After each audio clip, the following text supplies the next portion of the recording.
And new details are emerging about the ideology behind the alleged shooter of conservative influencer Charlie Kirk. Meanwhile, tributes are taking place, including a vigil Sunday night at the Kennedy Center and some NFL teams holding moments of silence before those Sunday night games. Both the Yaman has more on how security remains at the top of mind for lawmakers as well as the president. Good morning. President Trump asking for $58 million to boost security to help protect the executive and judicial branches. The notice to Congress also says it supports additional security for lawmakers who remain on edge after the assassination.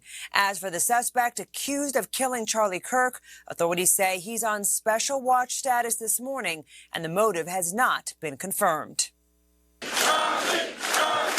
As crowds gather to pay tribute to conservative activist Charlie Kirk, charges are expected to be filed Tuesday against the alleged shooter, 22-year-old Tyler Robinson, says Utah's Governor Spencer Cox. He does come from a conservative family, but his ideology was very different than his family. State records show Robinson is not affiliated with the political party, nor did he vote in the two most recent general elections.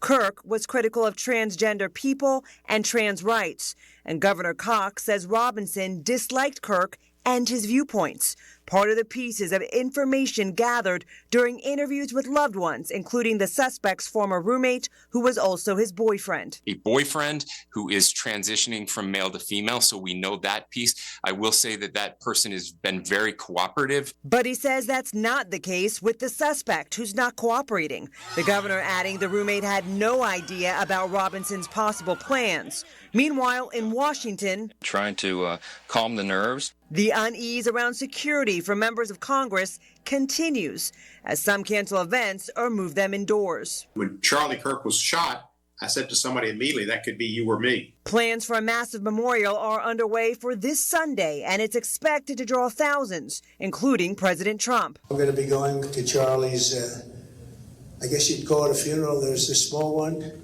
I said, can we do the big one? Because we're going to give him the Presidential Medal of Freedom, which is a big deal. The movement my husband built will not die. It won't. I refuse to let that happen. Kirk's wife spoke publicly for the first time, calling her husband a martyr and vowing to continue his legacy, which has gained even more support after his assassination. Now, Kirk's influence spanned internationally, too. Backers of Kirk responded at U.S. embassies in Europe and Africa. And some world leaders also chimed in, calling him a friend and inspiration. In Washington, Bofta Imam, NBC News.